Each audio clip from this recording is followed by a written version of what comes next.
Sacramento, and I'm very grateful that you're here.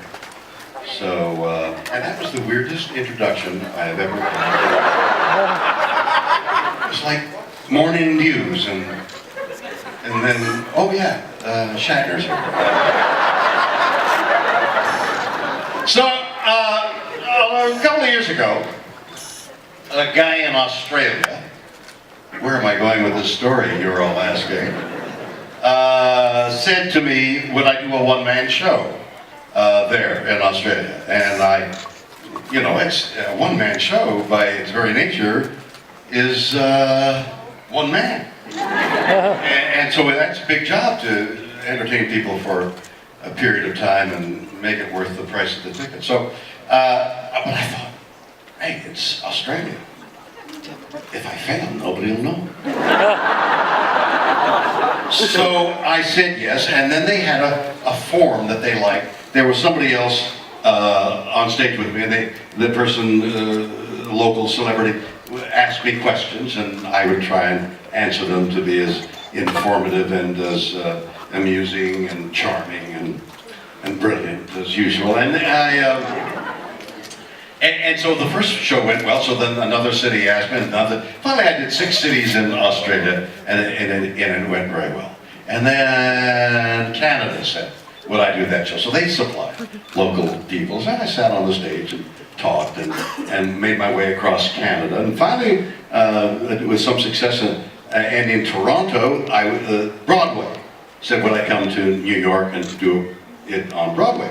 So then I thought, hey, this one-man show has 2 people in it. I'll make it one-man show. And I rewrote it and restaged it. And then opening night in New York on Broadway, one-man show. And the night before, my wife and my agent and I were having dinner, and it was at a nice restaurant, and they ordered fish. And I thought, no, I'm not going to order fish. I mean, you never know about fish. And you get sick, and I got an opening tomorrow on a one-man show in New York. No, I'll have a hamburger. Wouldn't you know it, I woke up the next morning, and that was it. Yeah, I felt that way too. Oh. Somebody asked me, what's the best sound in the world? Oh, that's the best sound. And so there I was facing a Broadway opening by myself on stage, and sick. So sick that leaving the bathroom for more than 3 minutes was very dangerous. In fact, this is maybe more information than you need. In the middle of the show, I said, there's been a technical difficulty, I'll be right back. So that was very successful, and I don't mean running up the stairs, I mean the show itself was successful. And then I toured. Now I've toured, 40 cities in the last year or so with this one-man show called Shatner's World. And I filmed it, and all this is by way of saying, on April 24th, at a movie theater near you, one time only, my one-man show will be there. So I urge you to, on April 24th, be a part of that night.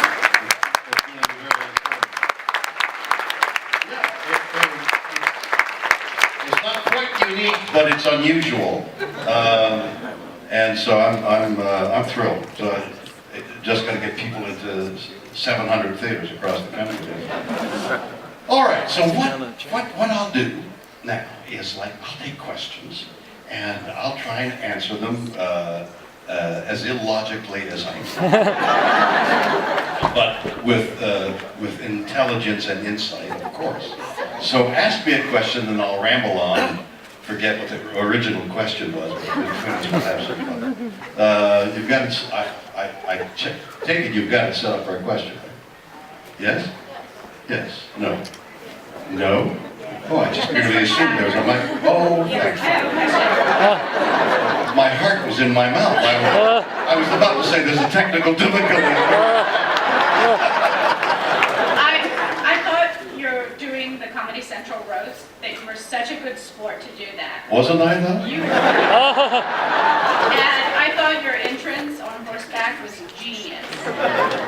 So I was surprised to read in your book, Shatner Rules, that it was a little bit daunting for you. So I want to know how they approached you about that. How much notice ahead of time did you get that you were For the horse or for the riding in on the horse? Well, you know, those of you who know horses, and those of you who don't, I'm about to explain. Horses are herd animals, and they're prey animals. Everybody eats a horse in the wild. So they're all like, you know, something's going to happen. I know something's going to happen. And they'll dart away at the slightest impression of danger. And that's part of the problem of being on a spooky horse, is you don't know which way it's going to go. Frequently it goes this way and you go that way. And that leads to a severing of the relationship. So riding this horse, more people than are here this afternoon were in that theater where I rode the horse. And I rode the horse in, like, among tables. So the question was, how do you desensitize a horse among all those people?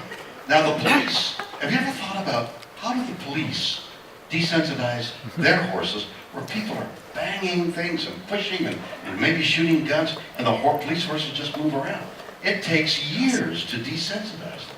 And even then, police get into trouble sometimes. Even, what's the guy who crossed the Alps? Hannibal.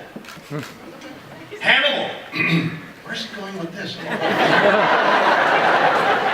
Hannibal crossed the Alps during 2,000 years ago in a campaign to raid Rome with elephants. Okay? So now he makes it finally with 1/3 the elephants he started with into Italy. And he starts moving down the boot of Italy with elephants. Now the Roman cavalry on horses, because that's what cavalry means, charge Hannibal, and the elephants raise their trunk and scream, and the horses turn tail. And Hannibal did a lot of his winning because the horses weren't desensitized to elephants. They, in fact, had to circle around. Imagine the intelligence. What are they going to do? What are they going to do? Well, why don't we just ride around? Oh, what a great idea! You're going to be a general! And they rode around and attacked from the back, and Hannibal had to do something else. Finally, he was defeated. The point is, the horses needed to be desensitized, and I'm looking at this white horse thinking, what have they done to protect me when I go around a table with the guys all drinking? And how do you desensitize a horse to a drunk? And I just got on the horse and rode on, and the horse was great, and that was it.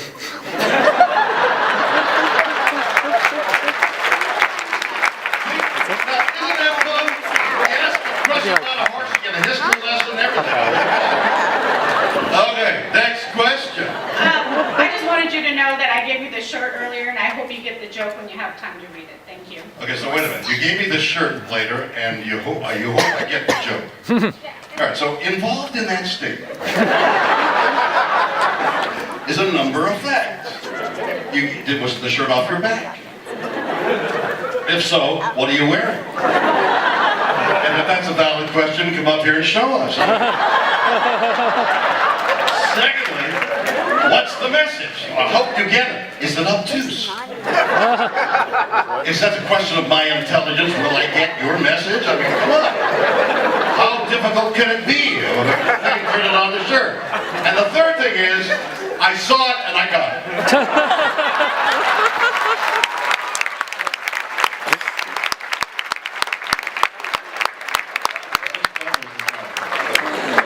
And it's worth the price of admission, right? Because you didn't pay anything, right? Next question. Hello, sir. How are you doing? You tell me. I was just wondering, what did you personally think about Benedict Cumberbatch's performance as Khan in Star Trek Into Darkness? Since obviously it was a very different performance from that from Ricardo Montalban. Okay, so I'm totally confused. The basis of the question. Wait. Let me give you the basis of my confusion. Ricardo Montalban. Performance I know, okay? I was there. But what was his other one? Where are you? Are you here or are you there? I'm here. You're there. Here? Oh, there. There. Okay. No, in the middle. I'm blinded by the light. Oh, you're right there. You get from there to there. So. Scotty beamed me over here. Kid.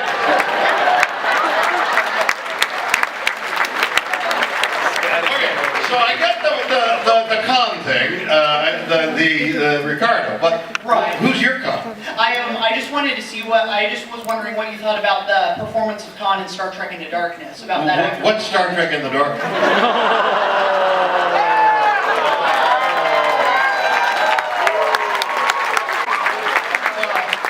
It's terrific. It's a terrific performance. It's a terrific movie. Everybody's great and I admire everybody. Oh yeah. Are you happy now? What's your name? Smartass? No, that's my middle name. My name's Caleb. Caleb Smartass. Okay. Caleb, huh? Okay. I want to see you later, Caleb. Okay.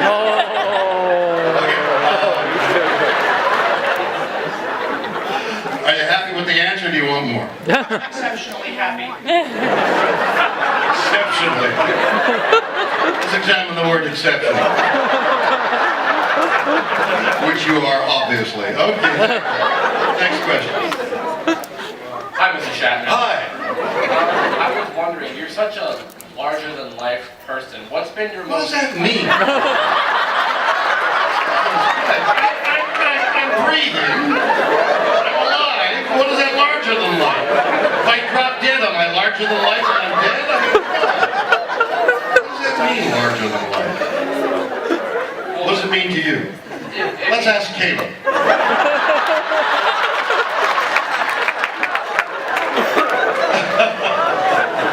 What's larger than life mean to you? What do you mean when you say to somebody, you're larger than life? Like, everybody knows who you are. You can walk down the street and people will know, oh, hey, that... No, they say, oh, look at that, that's larger than life. And they have to move off the sidewalk.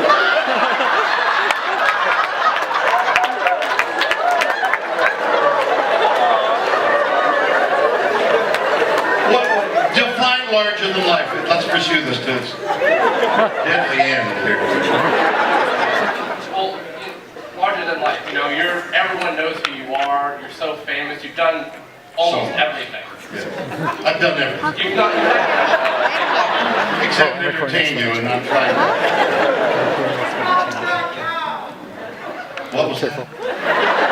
If he hasn't got a mic, it can't be good.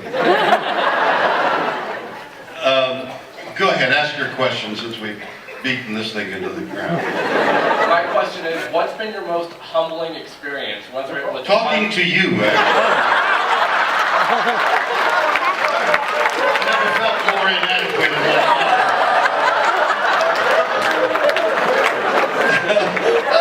Running off the stage on Broadway to go to the bathroom. I mean, and imagine what I'm doing. I'm running, because it's circular stairs to the bathroom. Running up the stairs to get there in time. Imagine how humbling that is when I got to come back down and fix the audience. Come on.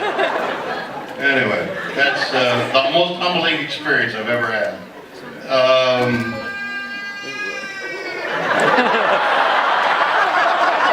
Having a baby can really be... All right, I can't even think of one. There are so many. You spend half your life being humbled. Riding a horse is a humbling experience. Shut the heck up.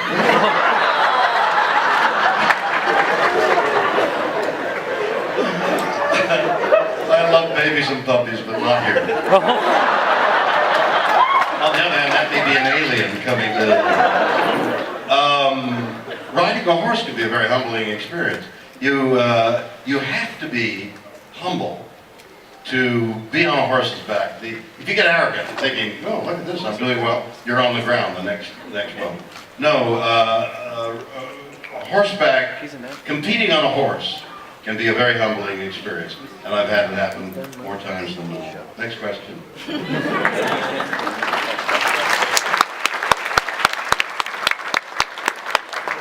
Hello, sir. Hello. Your previous sarcastic comments have me choosing my words. That isn't sarcasm. That's kindness. Wait till I get sarcastic. And now you frighten me greatly. You're easily frightened. I don't know. In the face of greatness. You may be right on that.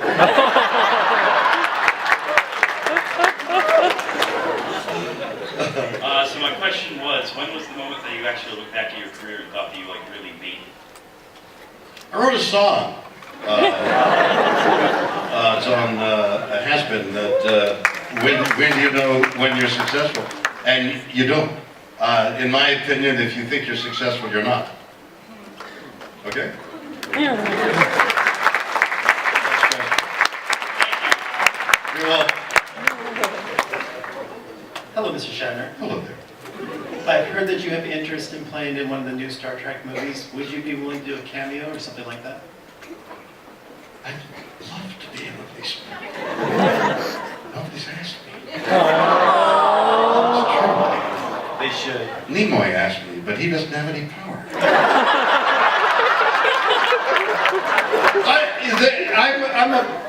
I've taken J.J. Abrams out to lunch more than once. And he's out to lunch, I gotta tell you, with me.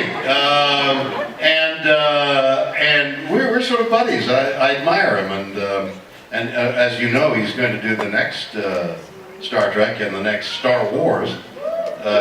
So it's going to be interesting to see how he makes them different.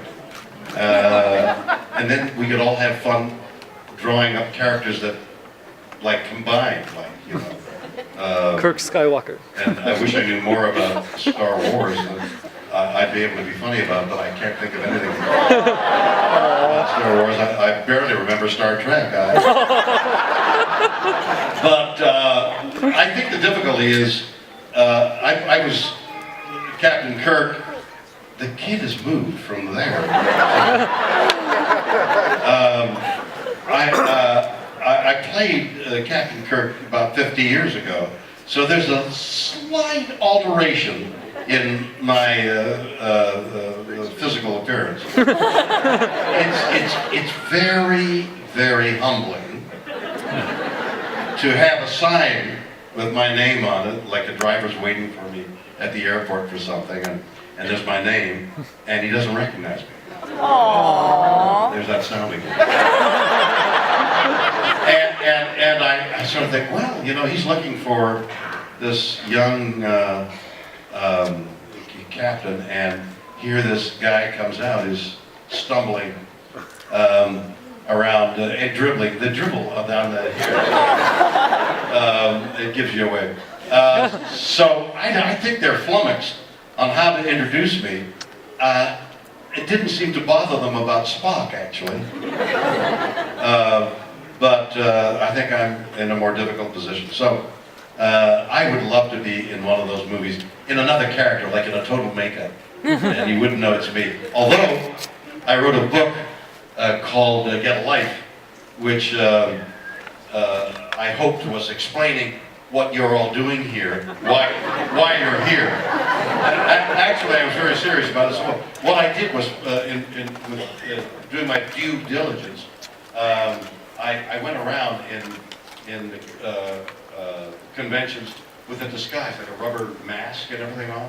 And I'm trying to alter my voice and do things, So I go up to somebody, try and ask them what they're doing here, and they say, Shatner, what are you doing? So it was hard to get a real reaction about why people were, but I did my due diligence on the book, and the book was called Get a Life, and I met people. I met a guy who was psychotically shot He couldn't speak 2 words together. He was so shy. But he had a cat with him. And he dressed the cat up in a captain's uniform. And when he Captain had the Kirk. cat with him, he was totally verbal. He could speak non-stop. In fact, it was difficult to get him to shut up. Take the cat away, he couldn't speak. Interesting. I met a lady who had multiple personalities, and all of them started. So this voice would come out of her that was soft and very wise. And then she got wild and she was Captain Kirk. But interesting character. So I finally came to the conclusion in the book that you're here to see each other. Then I decided to make a documentary. Years later, I made a documentary, which I also called Get a Life. And I tried to do the same thing, the same due diligence, examination of people as to why they were there. But this time it was on camera. And it was then that I discovered the truth of why we're all here. And that is, it's mythological. We're here celebrating a mythology. Mythology tries to answer questions that have no answer. Try to give an explanation to questions that have no answer. And from early times, the Greeks in their mythology, they would discover large bones that we now know were our dinosaur bones. But they had no explanation to these giant bones. Where did they belong? So they made up a whole mythology of giants behind that mountain at war with the demigods and all. They had a whole thing going, trying to explain the inexplicable. What we're doing here is visiting the same thing, the mythology of what's out there. And what does it all mean? And what's the future going to be like? And what's the world going to look like? And how will we act? And if we met an alien, what would it... So all this mythology goes on. And the ritual of mythology, like religion, the ritual of mythology. You come here and you visit with the people you love, and you get autographs and pictures. And we're indulging in a ritual of mythology. And that's what we're doing here. Celebrating the unknown.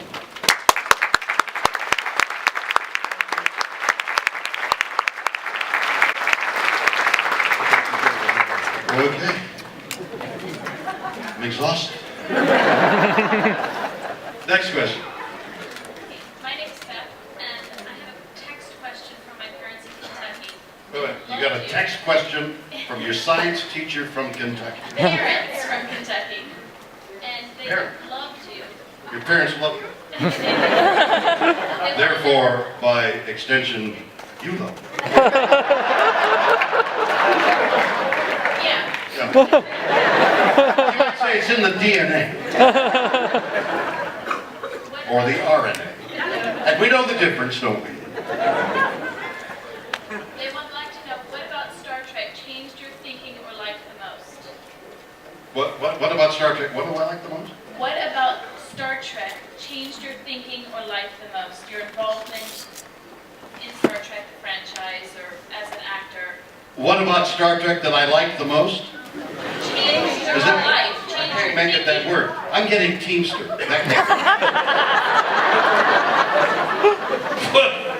What's that word? Changed. What changed my life the most about Star Trek? Have I got it?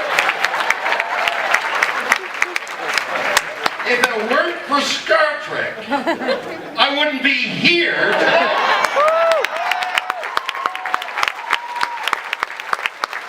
I'd be somewhere else, and that's changed my life completely. Old Town Sacramento is a place you've got to come and see.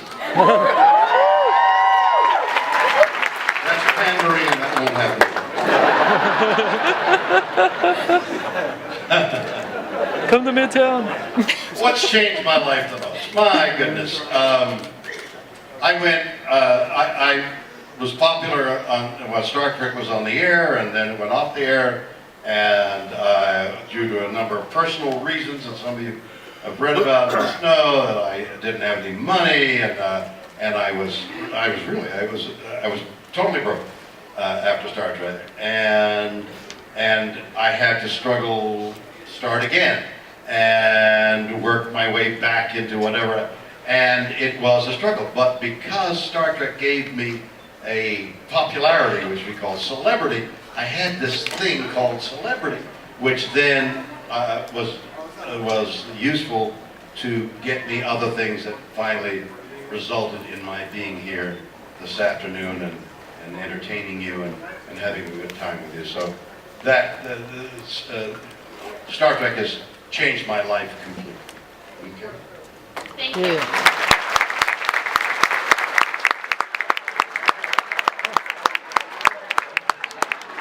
Come closer, the glare of the lights. Come clear. Oh. From way back there. How old are you? You're 27? 23. So you've got 23-year-old eyes. So you'd be able to see that from here, even though the glare of the lights, you'd be able to. I can hardly see you. So I got a couple more minutes. Thank you so much. I appreciate it.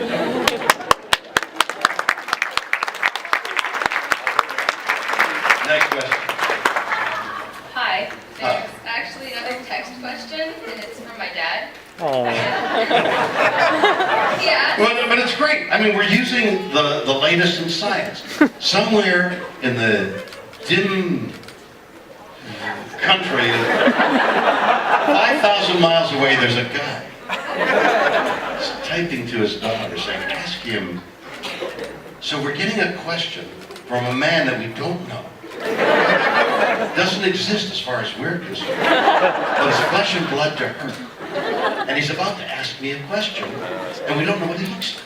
Ask me the question. He asks if you have any plans for Danny Crane, the awesome conservative dude on Boston Legal.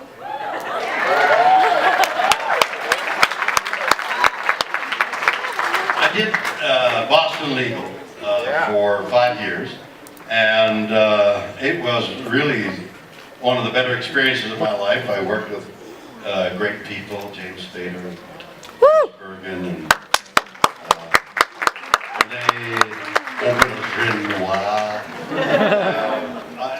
and even that's the best name I've ever heard. I want to acquire that name. From here on in, I want to be René Aubergine. And René will have to go back. He lives on a mountain. He'll have to go back up to the mountain. So I really enjoyed the experience. I won some awards. I got some things. It was great. And I live in the San Fernando Valley. And the studio was way below LAX. So those of you who've been to Los Angeles know that when you go up the 405, first of all, you got to get there. So early in the morning. Then you got to get back. If my call was before 5 o'clock in the morning, I could make it all right. If my release when I was out of the studio after 8, 9 o'clock in the evening, I was okay. But if my call happened anywhere in between that, it was a 2-hour commute. So that began to prey up 2 hours each way. So that's a 4-hour commute. And I know many of you do the same thing, have long commutes. It is the most trying thing known to man. That locked up traffic is just debilitating. So when the show was over, I was both enormously, I was in grief because it was such a good show. I loved so many people on it and the great writers that we had. But there was an element of a sigh of relief, especially when the following year or two, I did a comedy at Warner Brothers, and I could ride a bike to the studio from my house.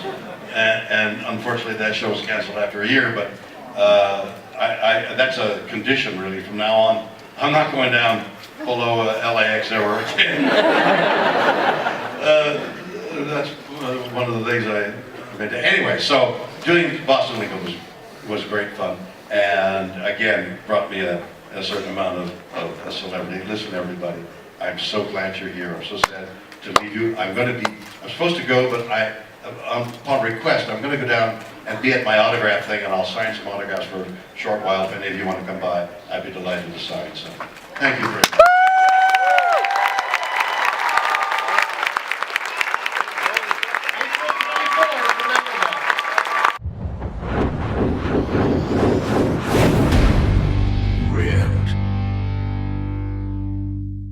Check out Sean Long. Jason David Frank, Tommy the Green Ranger.